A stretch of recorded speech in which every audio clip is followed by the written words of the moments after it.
দেখুন এই ঠান্ডা জলে কিন্তু ঠিক এরকমভাবে এটা দিতে হবে। পুরোটাই বানিয়ে নিয়েছি আর বেশ অনেকটাই কিন্তু ফালুদাটা রেডি হয়ে গেছে। কতটা সুন্দর দেখাচ্ছে একবার, একদম জেলি জেলি থকথক করছে। নমস্কার বন্ধুরা, মালতীর মিনি কিচেনে অনেক অনেক স্বাগতম। অন্যদিনের মতন আজ চলে এসেছি আপনাদের কাছে নতুন একটা রেসিপি নিয়ে। আজকে কিন্তু বন্ধুরা রেসিপিটা দারুণ হতে চলেছে।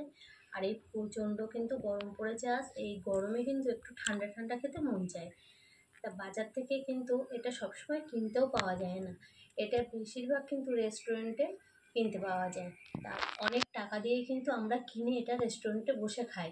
তো এইটাই কিন্তু আজ আমি বাড়িতে আপনাদের সহজ পদ্ধতিতে বানিয়ে দেখাবো। খুব কম খরচে কিন্তু আর কম উপকরণে এগুলো কিন্তু বানিয়ে নেওয়া যায় বাড়িতে সহজে। কিন্তু আমরা হোটেল রেস্টুরেন্টে কিন্তু এটা আমরা অনেক টাকা দিয়ে কিন্তু কিনে খাই, কারণ আমরা জানিই নে যে ফালুদাটা কেমন খেতে আর এটা কি দিয়ে বানানো হয়। তা চলুন তাহলে খুব সহজ পদ্ধতিতে আপনাদের এই ফালুদার রেসিপিটা আজকে তৈরি করে দেখাবো। স্কিপ না করে পুরো ভিডিওটাই দেখতে থাকবেন। ভালো লাগলে প্লিজ লাইক কমেন্ট শেয়ার ও সাবস্ক্রাইব করতে ভুলবেন না। সাবস্ক্রাইব করে পাশে থাকবেন আর পাশে থাকা বেল আইকনটা প্রেস করে দেবেন, তাহলে ভিডিও ছাড়ার সাথে সাথে নোটিফিকেশনটা আপনাদের কাছে গিয়ে আগে পৌঁছে যাবে। তা চলুন তাহলে রেসিপিটা বানানো যাক। তার জন্য কিন্তু প্রথমে আমি একটা বরফের জলটা বানিয়ে নেবো। এটা কিন্তু আগে থেকে বানিয়ে নিতে হবে, এটা পরে কিন্তু সময় পাওয়া যাবে না বানানো। এই জলটা কিন্তু এর ভিতরে দিয়ে দেবো। দিয়ে দেবো কিছুটা বরফের টুকরো।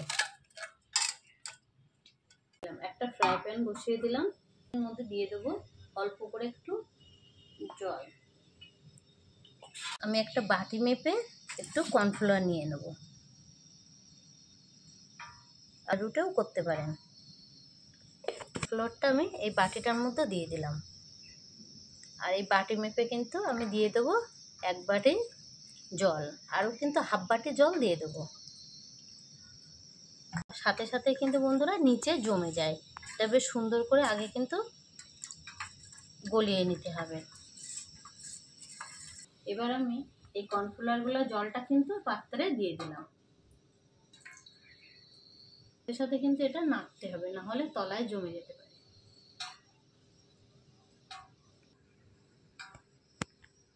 না হলে কিন্তু তলায় একদম জমে যাবে। দেখুন আস্তে আস্তে ঘন হতে শুরু করেছে। দেখুন বন্ধুরা এটা কিন্তু হয়ে গেছে, আর ফ্রাই প্যানের থেকে কিন্তু এটা ছেড়ে দিচ্ছে। এর থেকে কিন্তু বেশি আমি আর ঘন করবো না।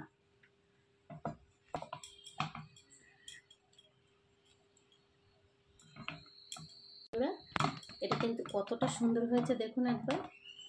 ফালুদার জন্য কিন্তু এটা এবার রেডি হয়ে গেছে। আমি এমন একটা পাইপিং ব্যাগ নিয়েছি, এটা গ্লাসের মধ্যে কিন্তু এটা এরকমভাবে বসিয়ে দেবো। আগে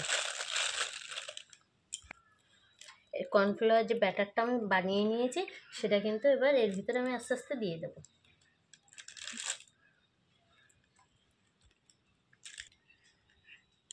তাই তৈরি করতে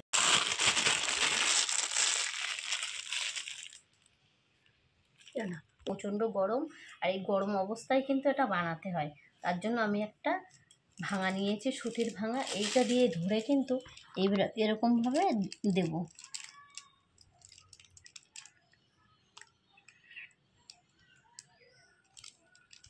দেখুন এই ঠান্ডা জলে কিন্তু ঠিক এরকমভাবে এটা দিতে হবে।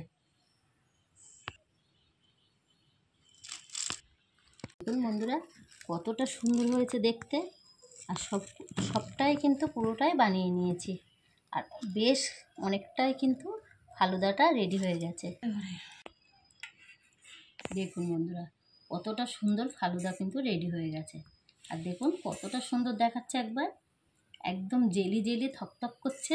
আর এটা আমরা রেস্টুরেন্টে কত দাম দিয়ে কিন্তু এটা আমরা কিনে খাই, আমরা জানিই না যে এটা কীভাবে বানানো হয়। দেখুন একবার এটা কিন্তু পুরো ঠান্ডা জলে এরকম ভিজিয়ে রাখতে হবে কিছুক্ষণের জন্য। আর দেখুন আবার বন্ধুরা গ্যাসটা ধরিয়ে নিয়েছি, আর এই পাত্রেই কিন্তু আমি কিছুটা দিয়ে দেবো দুধ।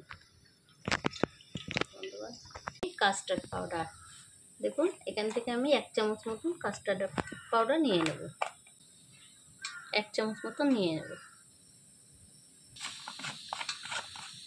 এবার একটু দিয়ে দেবো জল, দিয়ে কিন্তু এটা গুলে নেবো। কাস্টার্ড পাউডারটা কিন্তু সুন্দর করে গুলে নিয়েছি, এই দুধের মধ্যে ঢেলে দেবো। নাড়াচাড়া করে বেশ ঘন করে একটু জাল করে নেব।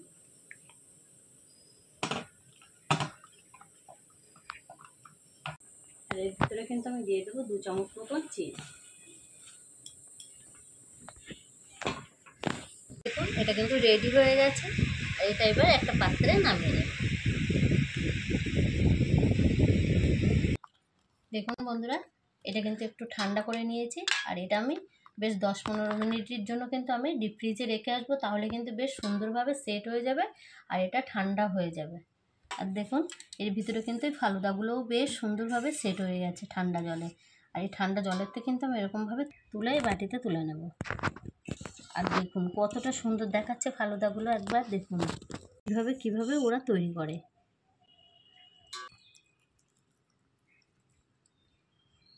প্রথমে কিন্তু একটা সুন্দর দেখে কাচের গ্লাস নিতে হবে এই ফালুদাটা বানানোর জন্য। একটা সুন্দর বড় দেখে একটা কাচের গ্লাস নিয়ে নিয়েছি। এবার আমি দিয়ে দিই অ্যাসিড। এখানে আমি চিয়া সিডটা ব্যবহার করব।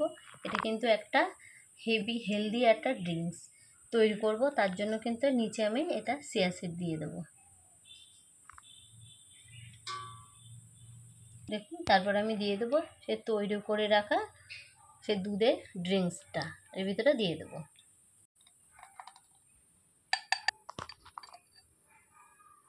দিয়ে দেবো ফালুদাগুলো।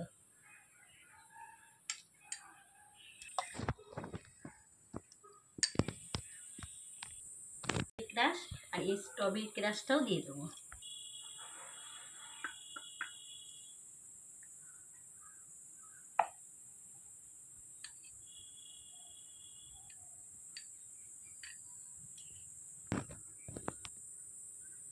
দুধের মিশ্রণটা দিয়ে দেবো।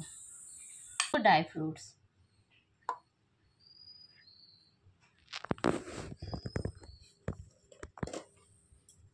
কিছুটা আইসক্রিম,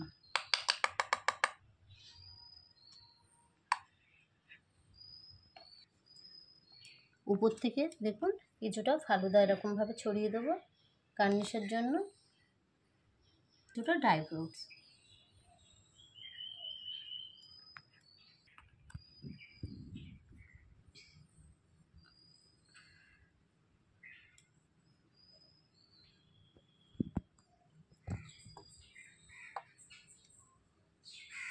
কত সুন্দর ফালুদা কিন্তু রেডি করে নিয়েছি। আর কত সহজেই কিন্তু আমি এটা 1 গ্লাস ফালুদা বানিয়ে নিলাম। আপনারাও ঝটপট এরকমভাবে বাড়িতে বানিয়ে নিন আর ঠান্ডা ঠান্ডা পরিবেশন করুন। এটা খেতে কিন্তু বন্ধুরা দারুণ লাগে, একবার হলেও বাড়িতে ট্রাই করে দেখতে পারেন। আশা করি আপনাদের খুবই ভালো লাগবে। আর ভালো লাগলে প্লিজ লাইক কমেন্ট শেয়ার করে দেবেন। কমেন্টে জানাতে ভুলবেন না আমার এই ফালুদা রেসিপিটা কেমন লেগেছে। এটা কিন্তু আমি একটু খেয়েও দেখবো, টেস্ট করে এটা খেতে কেমন হয়েছে।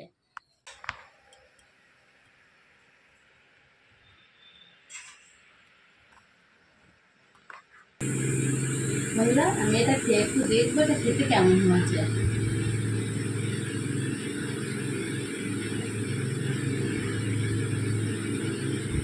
খেতে কিন্তু দারুণ হয়েছে। আপনারাও ঝটপট কিন্তু বাড়িতে বানিয়ে নিন, নিজেরাও খান আর বাচ্চাদেরও খাওয়ান। আজকের মতন রেসিপি এই পর্যন্ত, নিয়ে আসছে একটা পরের রেসিপি। ততক্ষণ সবাই সুস্থ থাকবেন, ভালো থাকবেন। টাটা।